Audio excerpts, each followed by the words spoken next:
तो अब हम देखेंगे प्रॉपर्टीज ऑफ आयोनिक कंपाउंड्स। तो प्रॉपर्टीज ऑफ आयोनिक कंपाउंड्स में सबसे पहले हम देखेंगे फिजिकल स्टेट। फिजिकल स्टेट, तो आयोनिक कंपाउंड्स में क्या होता है, एक कैटयन रहता है, एक एनायन रहता है। तो ऑपोजिटली चार्ज्ड आयन जब रहते हैं, कैटयन प्लस एनायन, कैटयन मतलब पॉजिटिवली चार्ज, एनायन मतलब नेगेटिवली चार्ज, तो ये आयन लोगों के बीच में जो फोर्स, तो आयन लोगों के बीच में ये जो फोर्स ऑफ अट्रैक्शन है, इस फोर्स ऑफ अट्रैक्शन को बोला जाता है electrostatic force of attraction. Electrostatic force of attraction. तो क्योंकि strong electrostatic force of attraction है, इसलिए क्या होता है, जो आयन सब है, जो अपोजिटली चार्ज्ड आयन, वो बहुत ही क्लोजली पैक्ड होकर रहते हैं, इसीलिए उनका स्टेट क्या सॉलिड रहता है। सो ये हम लिख सकते हैं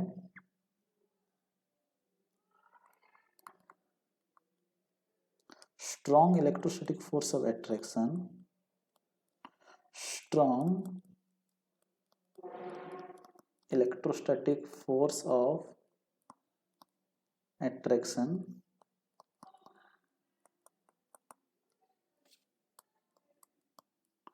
holds the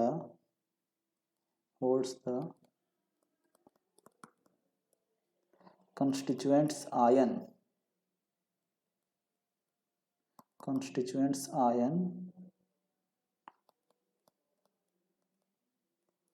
together very tightly.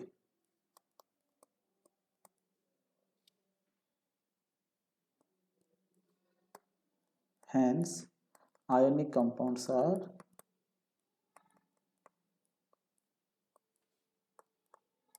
generally solid. Okay, बहुत ही टाइटली पैक्ड होकर रहता है कैटयन एनायन, इसलिए आयनिक कंपाउंड सारा सॉलिड रहता है।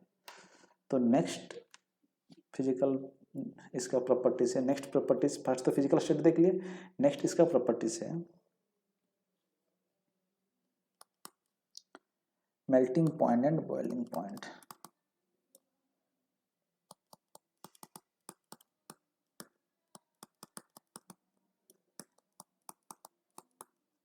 तो क्योंकि आयन सब बहुत टाइटली पैक्ड है, इलेक्ट्रोस्टैटिक फोर्स ऑफ अट्रैक्शन बहुत ही ज़्यादा है, तो उनका फोर्स को ब्रेक करने के लिए भी बहुत ही ज़्यादा एनर्जी लगता है, तो इसीलिए उनका मेल्टिंग पॉइंट और बॉइलिंग पॉइंट भी बहुत ही ज़्यादा है।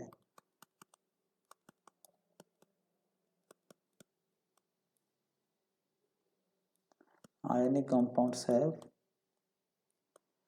very high melting and boiling points. Okay. क्यों बहुत ही ज़्यादा मेल्टिंग पॉइंट बॉइलिंग पॉइंट होता है? Due to strong electrostatic force of attraction. Okay, this is also due to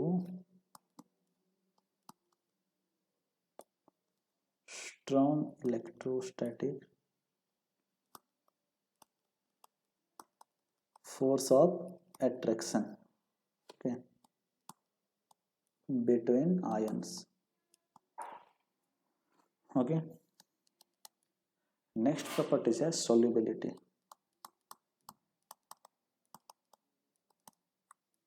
तो आयोनिक कंपाउंड्स जो है, they are generally soluble in polar solvent and insoluble in non polar solvent. तो ionic compounds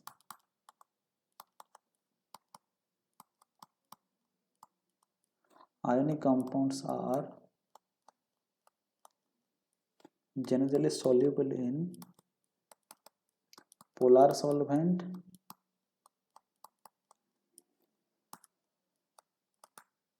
like water, but insoluble in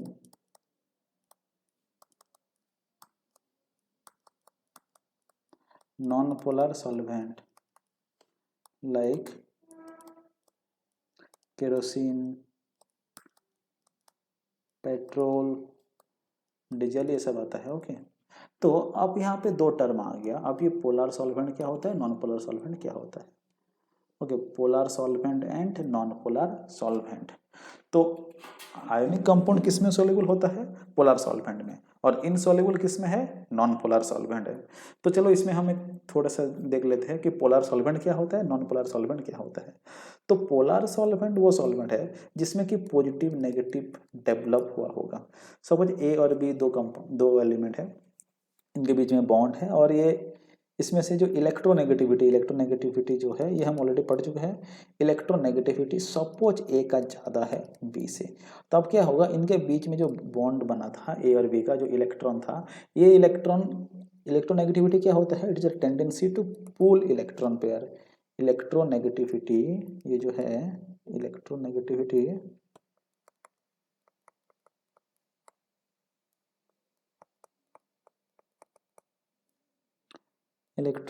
क्या है? It is the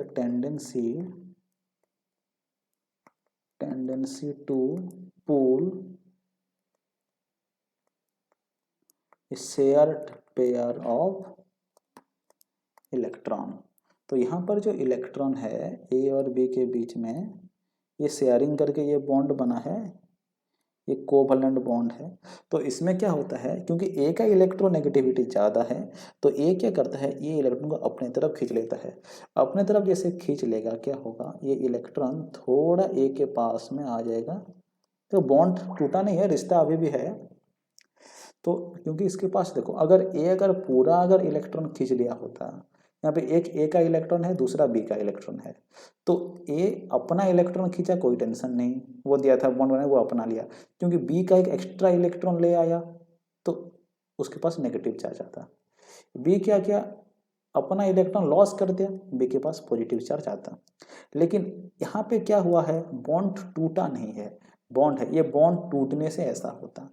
तो bond नहीं टूटा है, इसलिए क्या होता है, दो ये इलेक्ट्रॉन जो है ए के पास मूव किया है, क्योंकि ए के पास इलेक्ट्रॉन, ए का तो गया कुछ नहीं, बी का भी थोड़ा गया है, इसीलिए थोड़ा नेगेटिव आता है। पूरा टूटने से क्या होता है, ए नेगेटिव माइनस बन जाता और बी प्लस बन जाता। लेकिन ए के पास थोड़ा ही गया है और बॉन्ड टूटा नहीं है, इसलिए ए प्लस ना बनकर डेल्टा प्लस बना। और जितना ए के पास गया उतना ही बी का इलेक्ट्रॉन बी से तो दूर गया, इसलिए ये पॉजिटिव। जो डेल्टा माइनस और डेल्टा प्लस है, जो डेल्टा माइनस और डेल्टा प्लस है, हाँ ये डेल्टा माइनस हो ये डेल्टा प्लस हो, ये क्या होता है, इसका वैल्यू एक से कम होता है, बहुत ही कम, थोड़ा पार्शियली पॉजिटिव और पार्शियली नेगेटिव चार्ज डेवलप हुआ है ए और बी में। तो जहाँ पे पार्शियल पॉजिटिव और पार्शियल नेगेटिव चार्ज डेवलप हुआ होता है, उस कंपाउंड लोगों को हम पोलर कंपाउंड बोलते हैं। तो पोलर कंपाउंड जैसे कि यहाँ पे वाटर बोला गया है, वाटर में क्या होता है, जो वाटर देखिए, वाटर H2O, वाटर में जो ऑक्सीजन का इलेक्ट्रोनेगेटिविटी क्या होता है, ज़्यादा है हाइड्रोजन से। तो इलेक्ट्रॉन क्या ऑक्सीजन की तरफ थोड़ा ज़्यादा रहते हैं, इसलिए हाइड्रोजन तो डेल्टा पॉजिटिव हुआ, ऑक्सीजन डेल्टा नेगेटिव। ये दो नेगेटिव क्यों दिया, ये डेल्टा पॉजिटिव, ये डेल्टा पॉजिटिव, दोनों का चार्ज मिला के वहाँ पे डेल्टा नेगेटिव नेगेटिव आया। तो ये जो ऑक्सीजन है वो नेगेटिव है, इसका इलेक्ट्रोनेगेटिविटी ज़्यादा है, तो वो अपने पास इलेक्ट्रॉन खींचा है।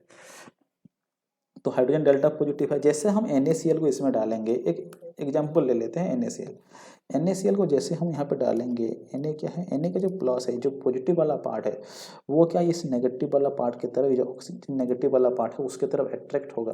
तो जितना सारा वाटर का नेगेटिव पार्ट आए होंगे, ये सब ये जो हमारा सोडियम है उसको सब कवर कर देंगे।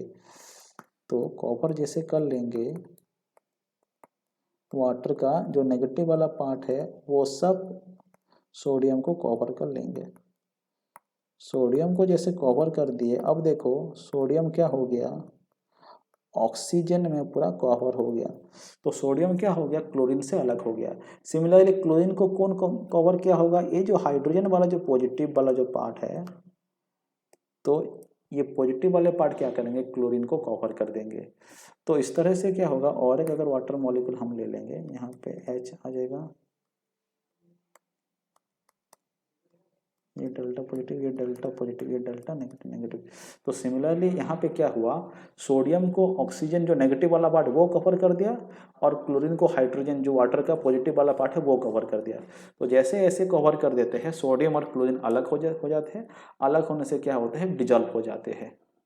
और इसीलिए जो आयनिक कंपाउंड है वो पोलर सॉल्वेंट में डिजॉल्व होते हैं, क्योंकि पोलर कंपाउंड में जो चार्ज प्रेजेंट होगा, पॉजिटिव नेगेटिव चार्ज, वो आयनिक कंपाउंड का जो कैटयन एनियन के साथ इंटरेक्शन करेगा और उनको डिजॉल्व करता है। और आयनिक कंपाउंड जैसे वाटर में डिजॉल्व होते हैं उनके बीच में फोर्स ऑफ एट्रैक्शन डिक्रीज होता है, उसके बाद फिर आयन लोगों का इंटरेक्शन होता है और इस तरह से आयनिक कंपाउंड ये डिजॉल्व हो जाता है। लेकिन जो कंपाउंड में आयन प्रेजेंट नहीं रहता है, जहाँ जो कंपाउंड में चार्ज प्रेजेंट नहीं रहता है, जैसे कि आप ले लीजिए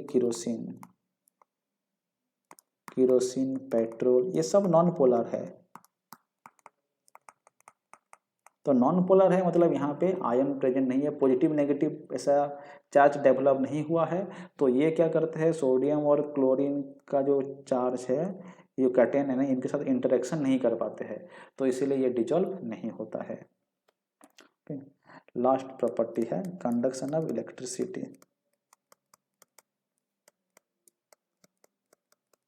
conduction of electricity.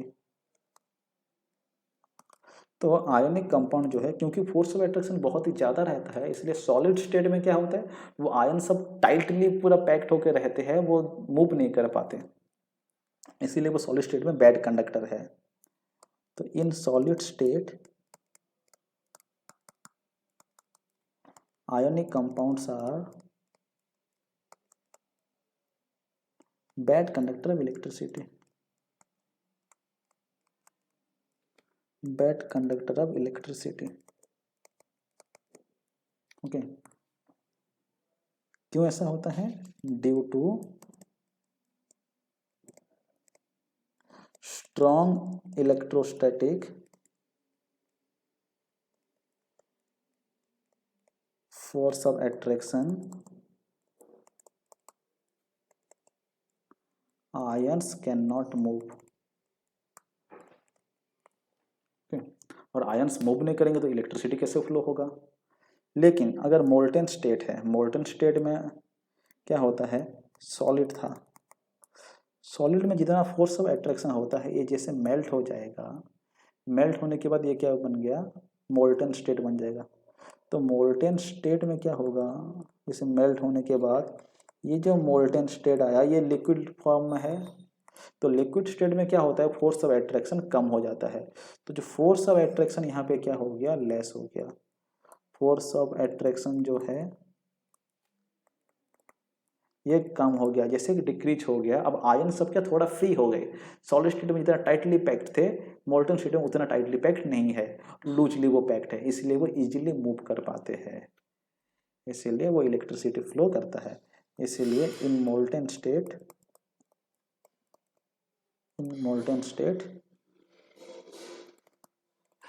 Ionic compound conducts electricity.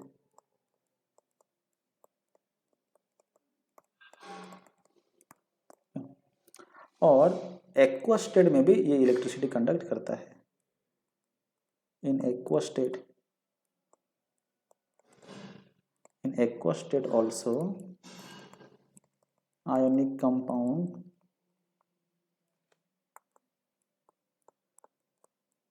conducts electricity। Okay, aqua state में ये इलेक्ट्रिसिटी क्यों कंडक्ट करता है, क्योंकि एक्वा स्टेट में अभी हम देखे थे वाटर में डिजॉल्व हो जाता है। एक्वा स्टेट मतलब वाटर में जैसे आप डालेंगे, ये एग्जाम्पल NaCl, जैसे हम इसको वाटर में डालेंगे, अभी देखे थे कि ये Na+ बन जाएगा और Cl- बन के ब्रेक हो जाएगा।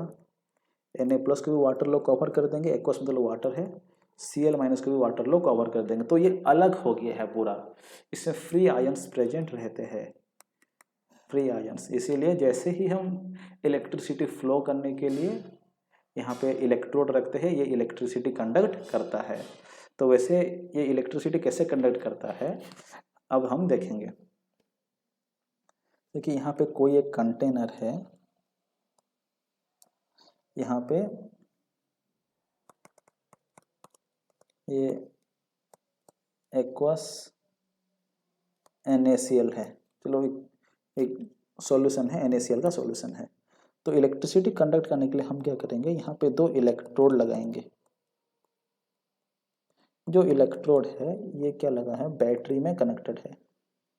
तो जो पार्ट पॉजिटिव वाला बैटरी का पॉजिटिव टर्मिनल को लगा रहता है उसको हम एनोड बोलते हैं, इसको हम एनोड बोलते हैं। क्योंकि ये जो एनोड है ये बैटरी का पॉजिटिव टर्मिनल को, जो बड़ा वाला है उसको पॉजिटिव टर्मिनल होता है, जो छोटा है वो नेगेटिव टर्मिनल। तो जो बैटरी का पॉजिटिव टर्मिनल को लगा रहता है इसको एनोड बोलते हैं, और जो बैटरी का ये नेगेटिव टर्मिनल है इसको जो लगा रहता है उसको कैथोड बोलते हैं। तो ये जो है पॉजिटिवली चार्ज्ड पार्ट है, क्योंकि पॉजिटिव टर्मिनल को लगा है, ये जो है नेगेटिव। और इसको हम ऐसे लिख सकते हैं कि इसे पॉजिटिव इलेक्ट्रोड भी बोल सकते हैं, और इसको हम नेगेटिव इलेक्ट्रोड बोल सकते हैं। तो जैसे इलेक्ट्रिसिटी फ्लो होता है, ये सॉल्यूशन में क्या है, NaCl तो ब्रेक हो गया है, और यहाँ पे क्या बन गया होता है, Na प्लस बन गया होता है Cl माइनस। तो आयन जैसे ब्रेक हो गया है, जैसे इलेक्ट्रिसिटी फ्लो होता है, जो पॉजिटिव वाला पार्ट है ये नेगेटिव इलेक्ट्रोड के पास जाता है, ये नेगेटिव इलेक्ट्रोड की तरफ मूव करता है, क्योंकि पॉजिटिव है तो नेगेटिव की तरफ जाएगा, पॉजिटिव पॉजिटिव तो झगड़ा नहीं करने वाले हैं। ओके, और जो नेगेटिव वाला है ये क्या होगा, ये पॉजिटिव इलेक्ट्रोड के पास मूव करेगा। तो जो कैटायन है, जो कैटायन मतलब क्या, पॉजिटिवली चार्ज्ड, ये कहाँ जाएगा, नेगेटिवली चार्ज पार्ट को जाएगा। तो कैटायन नेगेटिवली चार्ज इलेक्ट्रोड कौन है, नेगेटिवली चार्ज इलेक्ट्रोड को हम कैथोड बोलते हैं, और पॉजिटिवली चार्ज इलेक्ट्रोड को हम क्या बोलते हैं, एनोड। तो कैटायन जो है वो किसके पास जा रहा है, कैथोड के पास जा रहा है। जो एनायन है वो किसके पास जा रहा है, एनोड के पास जा रहा है। So cation goes to cathode and anion goes to anode.